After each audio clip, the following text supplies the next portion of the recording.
Hei, nimeni on Diana ja tämä video on luotu tekoälyn avulla.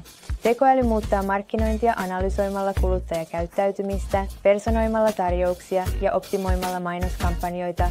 Tekoäly auttaa käsittelemään valtavia tietomääriä, automatisoimaan monimutkaisia tehtäviä ja vähentämään kustannuksia.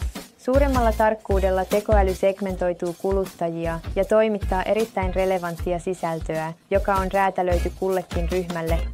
Tekoälyllä toimivat chatbotit sitouttavat asiakkaita reaaliajassa ja vastaamalla kysymyksiin ja tarjoamalla ratkaisuja ne parantavat tyytyväisyyttä ja vähentävät työmäärää. Lisäksi tekoäly mahdollistaa kampanjoiden reaaliaikaisen optimoinnin säätämällä budjetteja ja strategioita maksimaalisen tuoton saavuttamiseksi, mutta kuten kaikissa innovaatioissa, vastuullinen käyttö on avainasemassa.